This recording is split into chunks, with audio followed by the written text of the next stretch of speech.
Olá, seja bem-vindo ao nosso canal, seja bem-vindo a mais um vídeo essa semana falando sobre as dores e o que isso traz para nós, o que isso atrapalha nós em busca dessa vida plena que Jesus já deixou por nós, as dores emocionais. Se você não viu as outras lives, eu vou deixar um link aqui embaixo para você encontrar mais fácil essas lives que estão salvas aqui para você ver, para você ir amadurecendo essa ideia em relação a dores, curas e pegar algumas dicas práticas que eu deixo de como curar o nosso coração. Nós precisamos dar prioridade para a cura do nosso coração, para viver o que Deus tem para nós, para viver o melhor de Deus. Nós vamos ler aqui o versículo que nós estamos lendo essa semana, que é um versículo que está em Mateus 11, versículo 28 e seguintes. Esse versículo está iluminando a nossa conversa aqui nessa semana. Então vamos lá. Mateus capítulo 11, versículo 28. Vinde a mim todos vós que estáis cansados e sobrecarregados, e eu vos darei descanso. Tomai sobre vós o meu jugo e aprendei de mim, pois eu sou manso e humilde de coração, e encontrarei descanso para as vossas almas, porque o meu jugo é suave e meu fardo é leve. Tenho falado essa semana aqui muito sobre o cansaço que nós às vezes temos na nossa vida por conta das histórias repetidas. O que gera mais cansaço em nossa vida é que às vezes uma história que nos machuca, ela repete várias vezes durante a vida.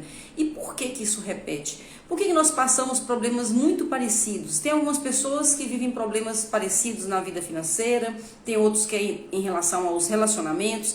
Tem pessoas que tentam emagrecer uma vida inteira e sempre voltam a engordar, tá repetindo a mesma história. Então por que nós repetimos tanto as nossas histórias? E isso está explicado, nós estamos conversando sobre isso essa semana aqui, na nossa programação mental. É o jeito que nós estamos programados e nós atraímos mais do mesmo. É sobre isso a nossa conversa, porque nós não precisamos conformar com a repetição de padrão na nossa vida, muito pelo contrário, nós podemos, e Deus nos convida para isso, nós podemos renovar a nossa mente, nós podemos renovar o nosso coração, nós podemos renovar os nossos pensamentos, nossos sentimentos, através da cura, que eu chamo aqui de cura da alma. Por que da alma? Porque as emoções estão dentro da alma. Nós somos um ser triuno, e uma parte desse ser, um corpo desse ser, é a alma, onde estão escondidas ali, guardadas as nossas emoções, os nossos pensamentos e as nossas vontades.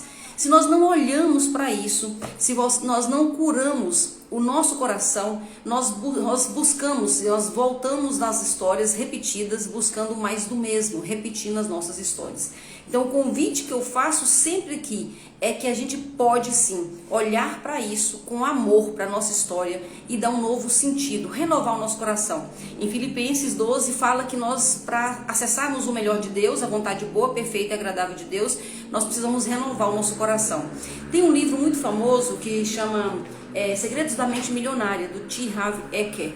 Talvez você já tenha lido, se não leu, é uma leitura que eu sugiro, ela é muito bacana, muito importante. E no início do livro, o T. Harv Eker, ele coloca uma sequência que traz os resultados. Ele fala o seguinte: pensamentos geram sentimentos, que geram ações, que geram resultados. Então, quando eu e você, quando nós olhamos para os resultados da nossa vida, em qualquer área da nossa vida, que seja educação de filhos, casamento que não está muito bom, saúde, problemas que se repetem, financeiro, qualquer resultado que nós temos na nossa vida. Quando nós olhamos para esse resultado, segundo T. Harv Eker, né, no livro, e isso está respaldado na Bíblia, apesar que eu nem sei se ele é cristão, mas eu vou trazer agora para nós, para a gente entender a questão na Bíblia também. Então, os nossos resultados, eles são consequência de nossas ações, que vêm em consequência dos nossos sentimentos, que são gerados por conta dos nossos pensamentos. E aí ele pergunta lá, né?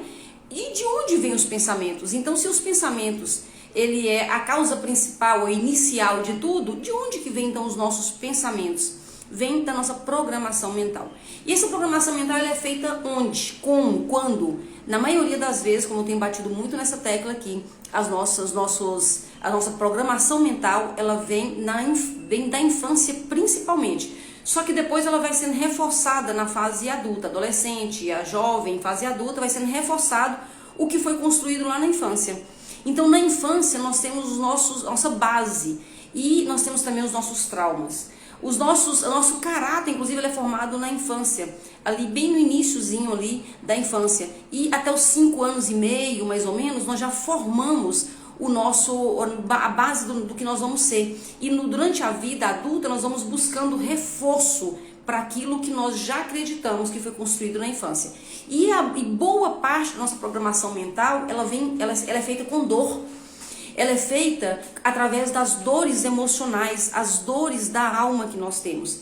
Então essas dores da alma, elas são construídas ali na infância, na maioria das vezes com relacionamento com nossos pais, enfim, eu já falei sobre isso aí em uma outra live, mas elas são construídas ali e se nós não olharmos para isso, não curarmos nosso coração, nós vamos buscando reforço, ou seja, validação durante a vida.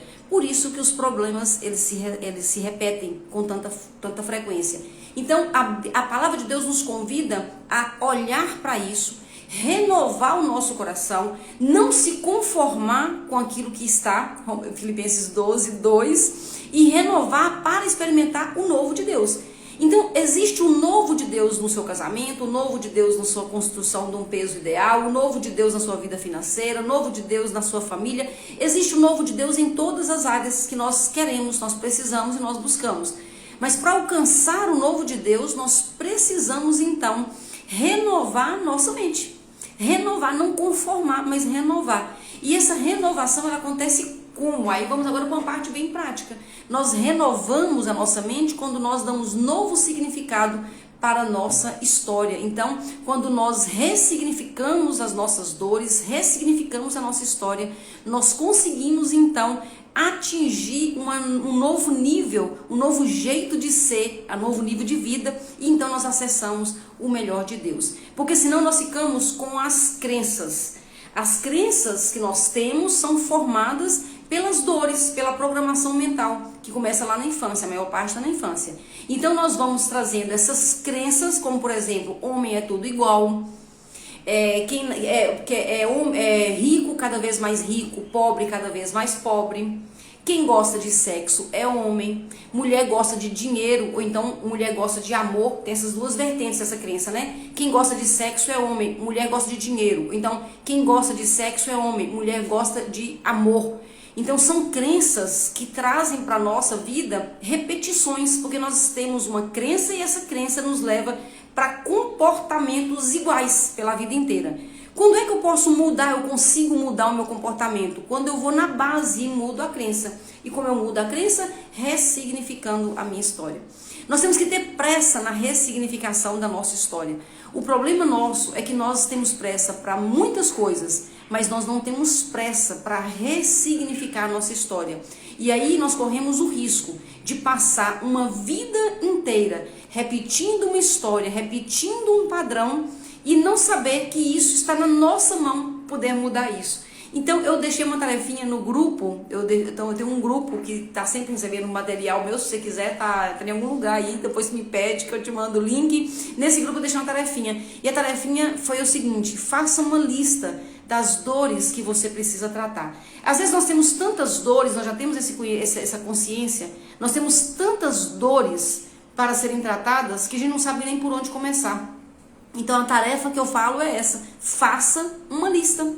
Faça uma lista das questões que você precisa tratar e começa uma por uma. Não tenha pressa em fazer tudo de uma vez, tenha pressa em começar. Quando eu começo, eu vou avançando os níveis. Então, se você lembra, por exemplo, que você sofreu algum tipo de abuso sexual na infância, coloque isso na lista.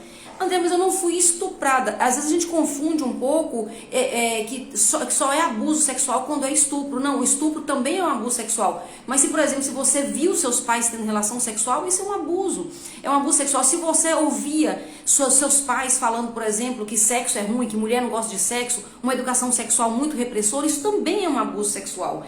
E o que acontece é o seguinte: quando nós sofremos esse abuso sexual e nós não tratamos essa dor, e nós vamos achando, tá tudo resolvido, tá tudo certo, eu sou adulta, eu já entendi. Sim, mas você não curou, você vai para uma das duas vias. Ou você se torna aquela adulta que não gosta de sexo, e acha que é homem que gosta de sexo, ou então pode ser aquele adulto ou adulta louca por sexo, que é mais importante do que tudo na vida e fica procurando parceiro e nunca é insaciável.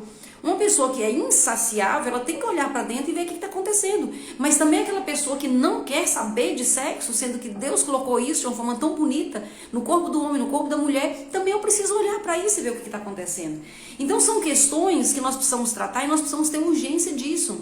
Se eu acho que o tempo todo só quem ganha dinheiro é quem tem dinheiro, que eu não tenho nunca oportunidade na vida, eu tenho que rever essa crença. Porque essa é uma crença que vai contra a natureza de Deus. Tudo que Deus faz é em abundância. Então por que o dinheiro vai para uns e não pode ir para outros? Tem a ver com as minhas crenças. Então as nossas crenças, elas vêm da nossa programação mental. E nós precisamos curar o nosso coração para refazer essa programação mental, para acessar o que Deus tem para nós de melhor. Hoje à noite eu vou fazer uma live às 7 horas da noite, eu vou falar sobre esse tema, programação mental, crenças que nos limitam dentro do processo de emagrecimento, que é uma coisa que eu trabalho há muitos anos e eu vejo claramente como que as pessoas estão com o coração machucado e por isso não conseguem acessar o melhor de Deus em relação à sua saúde, ao seu corpo, ao seu peso, ao que sonha, né, o que tem de sonho para o peso. E eu vou falar sobre isso porque tem a ver demais com as crenças limitantes. E se nós não quebrarmos, se nós não ressignificarmos essas crenças, se nós não colocarmos o amor nosso para cuidar de nós mesmos, nós não vamos alcançar o que Deus tem. E Deus tem coisas muito grandes para mim e para você. Ele tem pressa para te dar e você tem pressa para receber? Obrigada pela sua companhia, obrigada por estar encaminhando, curtindo, e amanhã nós temos então a última live na parte da manhã sobre esse assunto, mas hoje à noite eu te espero às 19 horas aqui no Instagram, falando sobre as crenças limitantes, as dores da alma, atrapalhando então o processo de emagrecimento.